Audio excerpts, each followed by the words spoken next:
Olá, que a graça de Deus esteja com você e que você aí seja grandemente abençoado com as palavras que pretendemos compartilhar aqui neste vídeo. Bem, antes de mais nada, eu quero pedir a sua ajuda, sim, você mesmo, que você deixe aí o seu like, se você gostar, né?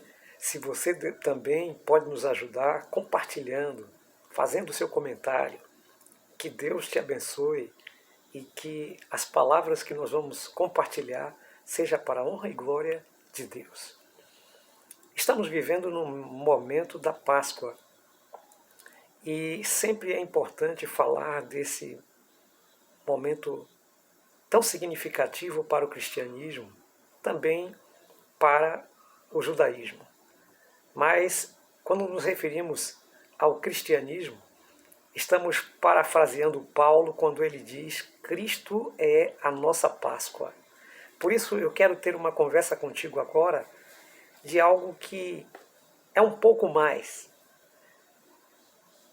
Sabemos das dificuldades que Jesus enfrentou desde a Santa Ceia e os momentos de agonia e de dor física,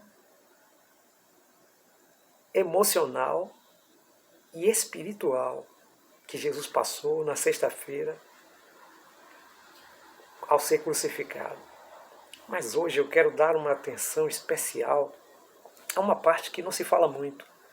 Eu quero me basear em João capítulo 19, de 38 a 42. Mas existe também esse relato no Evangelho de Mateus, de Marcos, de Lucas, falando sobre o assunto. O assunto é o sepulcro de José, o lugar onde Jesus foi sepultado. Mas nós não queremos falar exatamente do lugar. Nós queremos falar então do acontecido, do ocorrido.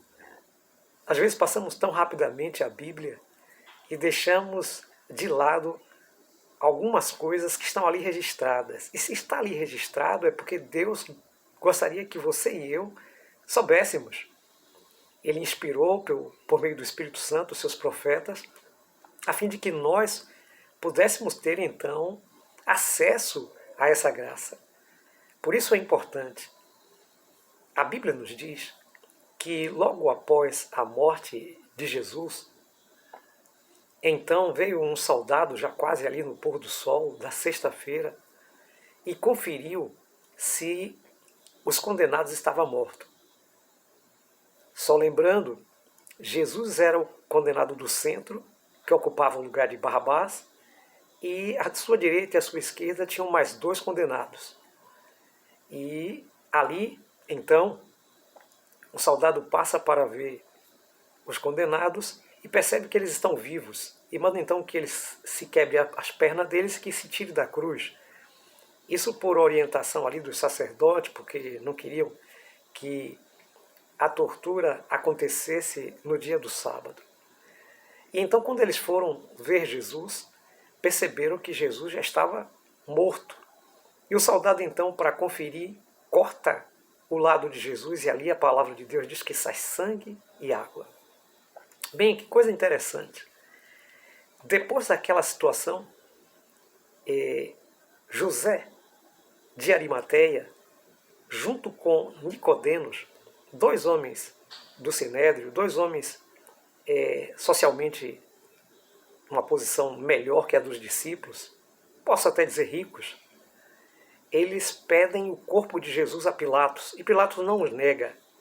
E José de Arimateia, então, tem um sepulcro novo, onde ninguém foi sepultado, e então ali ele coloca Jesus. Jesus é colocado então num sepulcro novo, e ali então é fechado, ele envolve Jesus num pano de linho, e ali então é fechado. As mulheres, elas vêm cedo para embalsamar o corpo, prepararam então aromas, bálsamo, mas elas não chegaram a tempo ainda de fazer concreto aquilo que elas pretendiam fazer. E agora, então Jesus está sepultado. E Jesus é sepultado ali no pôr do sol da sexta-feira e passa então todo o sábado, 24 horas, naquela sepultura. Jesus então, queridos, ele descansa literalmente no sábado da sua morte. Ele descansa literalmente de todos os seus labores físicos, mentais, espirituais. Daí então, a gente dizer que o sábado é também um sinal da redenção, um memorial da redenção. Por quê? Porque Jesus passa o sábado no sepulcro de José. Outra coisa importante, a Bíblia salienta que ele foi condenado como malfeitor. Isaías salienta isso. O Salmo 22 diz que ele foi condenado como malfeitor, mas como rico esteve em sua morte, pois ele nunca tinha cometido nenhum pecado. Quando a gente percebe, quando o Salmo diz assim, designaram a sua sepultura com malfeitores.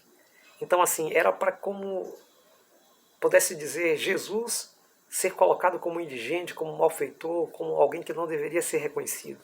Mas aí então o Espírito Santo de Deus trabalha poderosamente na vida de José de Arimateia, que era um homem que tinha condições, representante ali no Sinédrio, junto com Nicodemos, aquele que foi ter com Jesus de noite, e agora então eles resolveram revelar a sua fé.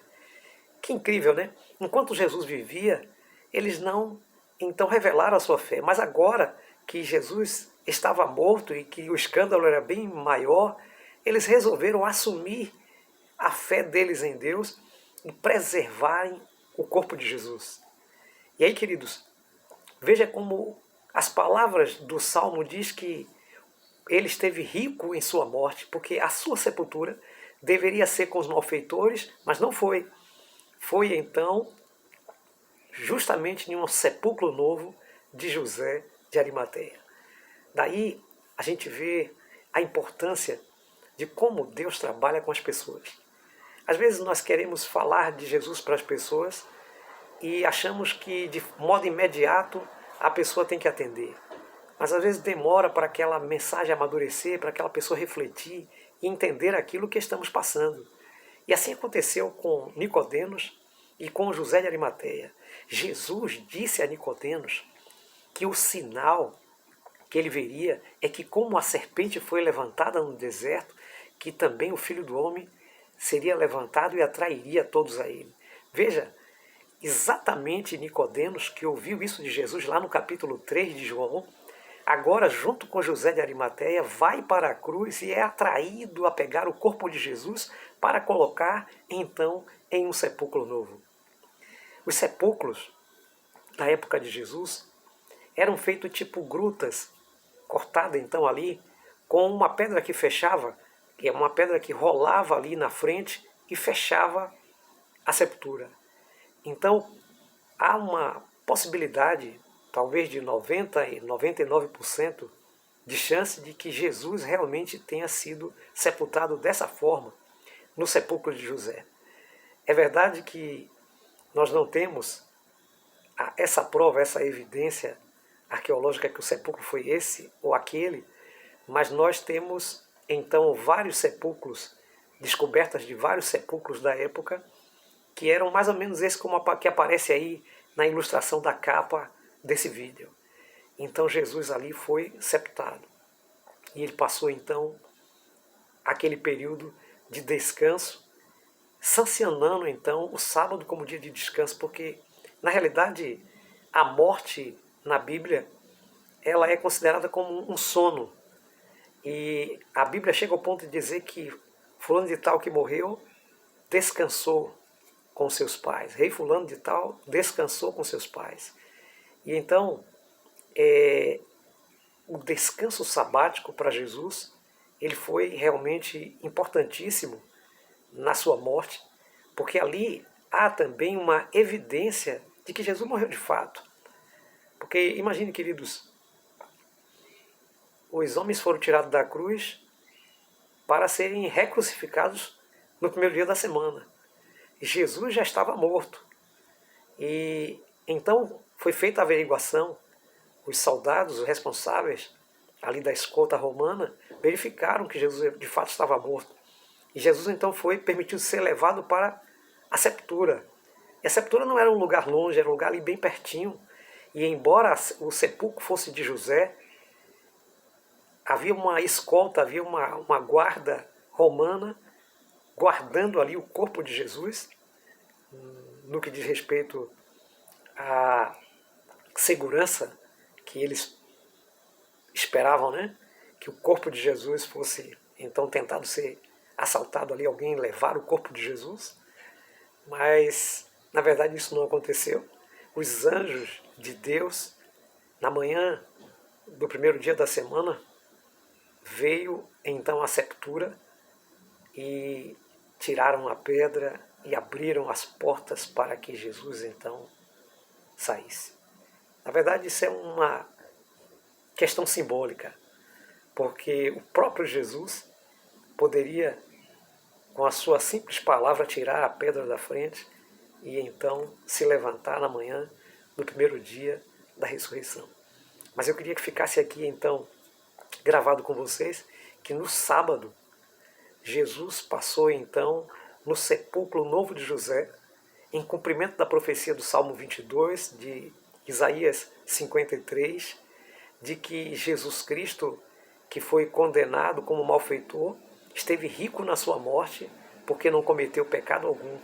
E ele esteve num sepulcro novo e guardou o dia do sábado ali até a manhã da ressurreição para começar a sua nova atividade. Que Deus abençoe você e que essa palavra de descanso, né, assim como Jesus Cristo descansou físico, mental e espiritualmente, você possa descansar nos braços de Jesus e saber que tudo que está em suas mãos está realmente seguro e que todas as coisas são realmente para a honra e glória de Deus. Obrigado e que Deus te abençoe ricamente.